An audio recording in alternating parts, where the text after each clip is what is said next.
स्वागत है आपका मेरे AMA एजुकेशन चैनल के ऊपर। आज की हमारी वीडियो के अंदर हम करेंगे break even analysis, accounting for managerial decision unit second के मेरे नोट्स। हमारी जो पिछली वीडियो थी उसके अंदर हमने किया था profitability analysis.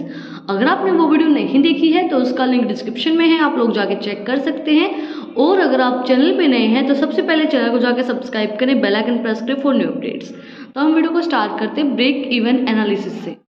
The process of calculating the number of units of a goods or services a company must sell to covers all of its cost।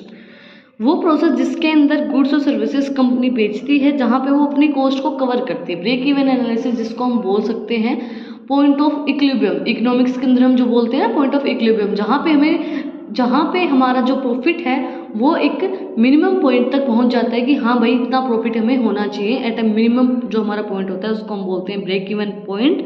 Importance of break even analysis: manage the size of units to be sold. With the help of break-even analysis, the company or the owner comes to know how company units need to be sold to cover the cost।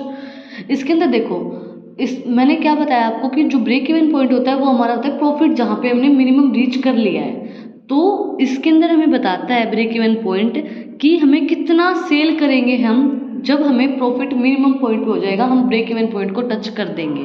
तो वो चीज़ हमें ये बताता है, manage करने में help करता है कि कितना हम और सोल्व करें कि हम प्रॉफिट मैक्सिमम जो हमारा पॉइंट है वहाँ पे पहुँच जाए, ब्रेक इवन पॉइंट तक हम पहुँच जाए। उसको एनालाइज करने में हमें हेल्प करता है कि हम कितना और सोल्व करेंगे तो हम अपने ब्रेक इवन पॉइंट तक पहुँच सकते हैं।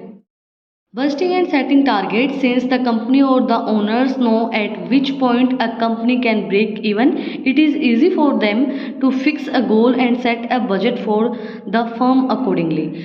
बजटिंग एंड सेटिंग टारगेट्स: एक कंपनी जो है, एक ओनर जो है वो क्या देखता है कि पॉइंट सेट कर देते हैं कि ब्रेक इवन पॉइंट, जैसे मैंने आपको बताया ना मिनिमम प्रॉफिट जो हमने पॉइंट सेट कर दिया है वो इजी रहता है अपने गोल को सेट करने के लिए और अपने फर्म के अकॉर्डिंगली बजट बनाने के लिए ये हमें इजी रहता है। Manage the margin of a safety. In a financial breakdowns, the sale of a company tends to be decreased. The break-even analysis helps the company to decide the less number of sales required to the make profits। Break even analysis हमें क्या बताता है कि आपको कितनी profit करनी है, कितना प्रॉफिट करना है, उसके लिए आपको कितनी सेल रिक्वायर्ड होगी, उसको एनालाइज करके बताता है कि आपको कितनी सेल करनी पड़ेगी ताकि आप उतना प्रॉफिट तक पहुंच जाए जितना आप चाहते हो। Monetary and control cost: companies profit margin can be affected by the fixed and variable cost. जो कंपनी का प्रॉफिट होता है वो फिक्स्ड और वेरिएबल कॉस्ट के थ्रू हमारा क्या होता है, अफेक्ट होता है। Help to design pricing strategies: the break even point can be used affected if there is an change in the pricing of a products. Help करता है हमें डिज़ाइन करने के लिए प्राइसिंग स्ट्रेटजीज को। ब्रेक इवन पॉइंट जो होता है वो हमें अफेक्ट करता है जो हमारा चेंज होता है प्राइसिंग ऑफ प्रोडक्ट, क्योंकि अगर प्राइस ऑफ प्रोडक्ट चेंज होगा तो हम हो सकता है कि हम पहले प्रॉफिट को रीच कर दें, हम कम सेल करने से हम ज़्यादा प्रॉफिट को रीच कर पाए, और प्राइस कम हो गया तो हमें ज़्यादा सेल करनी पड़ेगी, तब हम वो ब्रेक इवन पॉइंट को रीच कर पाएंगे। उस चीज़ को बताता है हमें डिज़ाइन करने में pricing strategies. Components of break even analysis: first हमारा fixed cost, this cost are also known as overhead cost, जिसको हम ओवरहेड कॉस्ट भी बोल सकते हैं। This cost materialized once the financial activities of a business starts। The fixed price includes sales, salary, rent, depreciation cost, labor cost etc। जो हमारी fixed cost होती है, जो मतलब आपको सबको पता है, सैलरी आपकी फिक्स्ड होती है, डेप्रिसिएशन आपका फिक्स्ड होता है, जो आप रेंट पे करते हो वो आपका फिक्स होता है, लेबर जो हमारी कॉस्ट होती है वो हमारी फिक्स्ड होती है। तो इसके अंदर क्या बताते हैं, इसको हम ओवरहेड कॉस्ट भी बोलते हैं। Metalised once the financial activities of a business starts, जब हम फाइनेंशियल जो हमारी एक्टिविटीज़ होती हैं, जब हम बिजनेस को स्टार्ट करते हैं, जैसे हम कोई भी नया बिजनेस स्टार्ट कर रहे हैं तो हमें क्या क्या चीज़ें पहले पे करनी पड़ेगी। हम कोई घर देखेंगे उसका रेंट हमें पे करना पड़ेगा, फिर हम जो वर्कर रखेंगे उसकी हमें सैलरी पे करनी पड़ेगी, देन जो हम मशीन लेके आएंगे उनके ऊपर डेप्रिसिएशन चार्ज किया जाएगा हमें। दूसरी चीज़, अगर हम कोई भी चीज़ स्टार्ट करें तो हमें वहाँ पे लेबर भी चाहिए होगी, तो लेबर कॉस्ट जो होती है हमारी वो फिक्स्ड होती है। देन हमारी वेरिएबल कॉस्ट क्या होती है, फ्लक्चुएट होती रहती है। This cost fluctuate and will decrease और increase accordingly to the volume of a production. जो हमारी वेरिएबल कॉस्ट होती है वो फ्लक्चुएट होती रहती है, डिक्रीज इंक्रीज होती रहती है वॉल्यूम ऑफ प्रोडक्शन के accordingly. This cost include packaging cost, cost of raw material, fuels and other material related to the production. ये जो कॉस्ट है इसके अंदर जो हमारी पैकेजिंग कॉस्ट होती है कई बार ज़्यादा लग जाती है, कई बार कम लग जाती है, और जो हमारा रॉ मटेरियल कॉस्ट होती है कई बार हमें ज़्यादा पैसे में मिल जाता है, कई बार कम, डिक्रीज इंक्रीज होती रहती है। फ्यूल अदर मटेरियल जो हमारे प्रोडक्शन के लिए जो यूज़ होते हैं, मतलब सामान हमें कई बार सस्ते में मिल जाते हैं। ये नहीं बोलते हैं, आप लोगों ने देखा होगा कि ये बोलते हैं ना कि हम थोक की दुकान से सामान लेके आए, तो थोक की दुकान से जब आप सामान लेके आओगे, जिसको हम ये भी बोल सकते हैं कि जैसे फैक्ट्री बोलते हैं, फैक्ट्री से हम सामान लेके आते हैं, या फिर जो हमारी ये होता है ना जहाँ पे बल्क में सामान हमें मिलता है, जहाँ पे हमें इकट्ठा सामान मिल जाता है, तो वो उसको हम थोक की दुकान बोलते हैं। तो वहाँ पे हमें कम मिल जाता है, कम पैसे में मिलेगा। और अगर आप नॉर्मली किसी भी शॉप से लेके आओगे तो वहाँ पे हमें ज़्यादा प्राइस चार्ज किया जाएगा उसी सामान का। तो डिक्रीज इंक्रीज होता रहता है हमारे रॉ मटेरियल और प्रोडक्शन के अंदर। तो जो ये होती है, ये हमारी होती है variable cost. Uses of break-even analysis, new business. For a new business ventures and a break-even analysis is essential. It guides the management with pricing strategy and practical about the cost.